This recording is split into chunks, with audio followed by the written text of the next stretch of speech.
Dans le métier d'aménageur, la différence avec le métier de promoteur, c'est le temps. Il faut prendre le temps et ce temps, on l'a pris pour parcourir ce lieu, apprécier les éléments caractéristiques de ce site pour les mettre en valeur. Ce quartier, à l'époque, était un quartier à vocation plutôt artisanale et pavillonnaire. Et donc en 2009, voilà, la commune a décidé de réinvestir un espace en friche et de créer un quartier qui accueille plus de 500 habitants.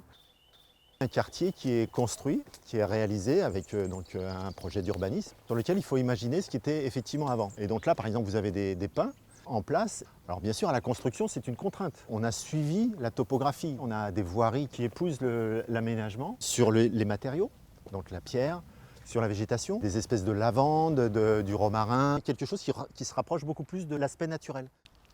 Les immeubles ne sont pas trop hauts, on ne se gêne pas et surtout les immeubles sont bien espacés. Le but, c'est, voilà, on a un programme de logement. Comment vous allez insérer les logements par rapport au paysage, où on va mettre les maisons individuelles.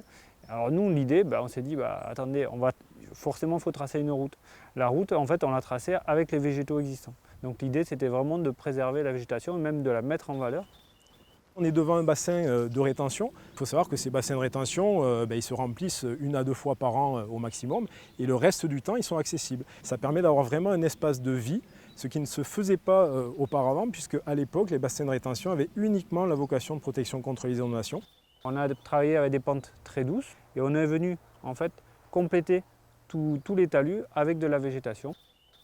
Dans les espaces verts, ce qu'on fait, ça se voit tout de suite et ça se voit aussi sur du long terme au fur et à mesure que les végétaux prennent leur place. C'est la reconnaissance des végétaux qu'on a produits localement et qui aujourd'hui se retrouvent ici alors qu'ils ont été produits à peine à 30 km de là. On a eu un été assez sec, quand même difficile pour les végétaux. Il n'y a pas d'arrosage automatique, il n'y a pas eu d'arrosage complémentaire, les végétaux s'en sont sortis. Et voire même, ils ont participé à éviter les îlots de chaleur. Ça a permis quand même à beaucoup de gens de pouvoir se promener beaucoup plus facilement. Nous, on vient pique-niquer là, avec les gamins.